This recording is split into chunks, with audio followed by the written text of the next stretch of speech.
on Twitter, and he says, in the short window and sample size we got, how do you feel about Keon Ellis as the starting shooting guard for the Kings next season?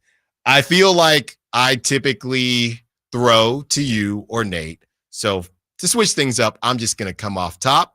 I don't mean to make it. What did we say, Nate? Did we have a name for Thursday to make it spicy on a Thursday? I thought it was like Thirsty Thursday because you're trying to cool off. And I think we have this conversation every Thursday. Time's been flying, by the way. I thought summer, the drag of summer, it really don't. What? It's not over yet. It's not even Just close. started. It literally isn't even close. We still have basketball going on. Yeah, it's great. Wait till the It final. is. Yeah, wait until it's over.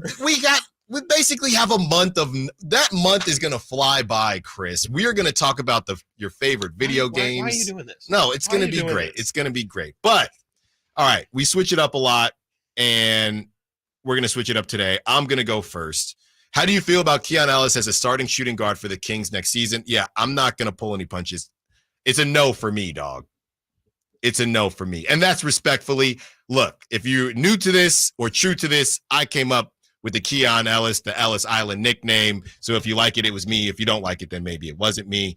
But I'm out on this, Chris. The leap that we're talking about two guys in the lineup that we're still hoping to get leaps from. Now we're talking about Keon Ellis and Keegan Murray that need to improve while the Kings are trying to compete in a ridiculous West. This is no disrespect to Keon Ellis. I love Keon Ellis. I think he could be a starter in the future, and I think the sky's the limit. But unless you better tell me who the rest of that starting five is, but off the top of my head, I'm out.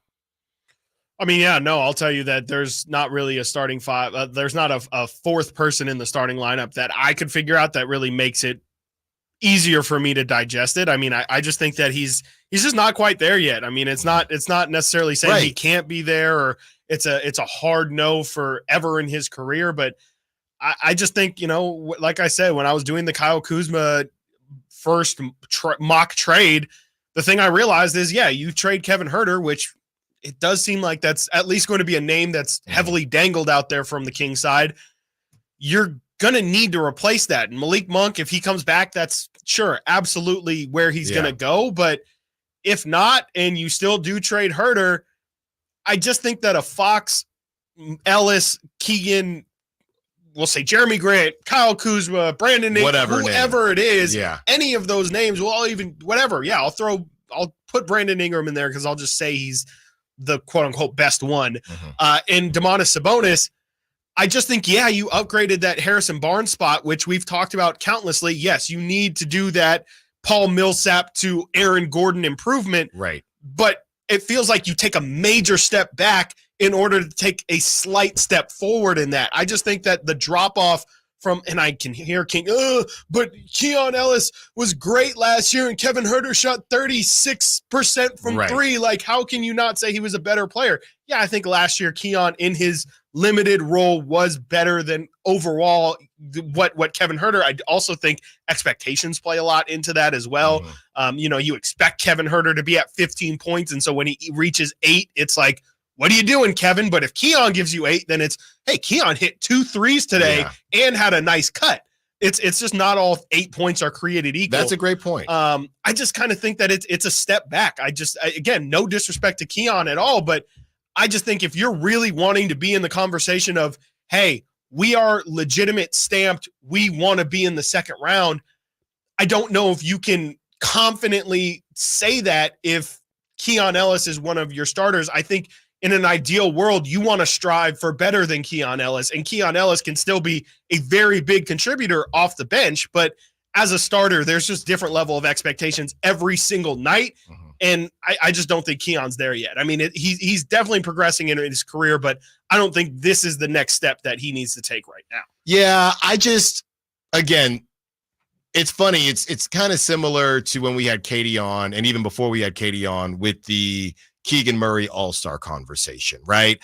I thought what you did when you listed off all of the players who have never been an All-Star, haven't been an All-Star yet, it just puts things in perspective, right? As when you say, well, I don't know that Keegan Murray's ever going to be an All-Star, but whoa. Yeah. We're building around Keegan. He's untouchable. Then when you list off Michael Porter Jr., CJ McCollum, guys like that who also haven't been an all-star, it puts things into perspective. So when you're putting things into perspective for Keon Ellis, that's not to say Keon Ellis might not be a starter the next season. Right. But if we are having conversations about a deep playoff run, even if you add Kyle Kuzma and you remove Harrison Barnes, I just don't think that's enough.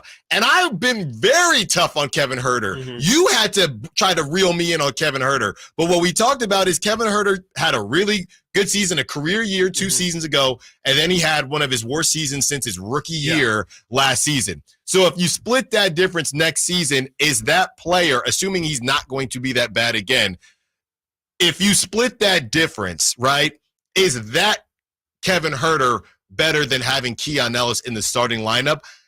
I think the answer is yes. I think so. I still don't think, to your point, when I said, hey, if Kevin Huerter does do this, I think we talked about it yesterday, where would the Kings be? They're probably still not holding up to Larry O'Brien. Right. But I think that a better version of Kevin Huerter, when we've just seen essentially Kevin Huerter's basement, is probably better than Keon Ellis as a first-year starter. Yeah. And only his second year getting legitimate and time it's also in the not NBA. all or nothing either. Right. We're not saying Keon Ellis, bench him, bury him on the bench. Right. He can still play 20 minutes. He can, much like Harrison Barnes, he can still play more than the starter does, right? It's just, I mean, I don't see that happening, but no, I mean, I think what you just laid out is completely correct. Like, I think if Kevin Huerter's at even like exactly splitting the difference of his 2 seasons here in Sacramento, 13 points per game, 39% from three. Sign me up. That's exactly what the Kings need. Of course, the defense is still going to be a problem with Kevin. Absolutely. But at least he's still helping you space the floor and helping you be a really great offense. I mean, that Kevin Huerter being down on offense this year was a huge reason why the Kings go from 1 to, 14 in offensive rating. If Kevin Huerter, like you said, is splitting the difference and the Kings are still a top 10 offense, I think that's doing much more for this team, how it's currently constructed, versus Keon Ellis giving really good defensive minutes. It's obviously really helpful and productive for Keon to give those minutes, but I mean, Brendan says it all the time, like, lean into your strengths. This Kings team is an explosive offense. It's a lot more important for them to be that explosive offense in a good defense versus being a good offense and a good defense and just kind of being middling in both. The same thing, as I talk about the Rancho Cordova Little League, and when you have a 7-hitter who had a really good season as a 7-hitter, you got to make a decision. Okay, even though the 7-hitter had a better season than our 3-hitter, right?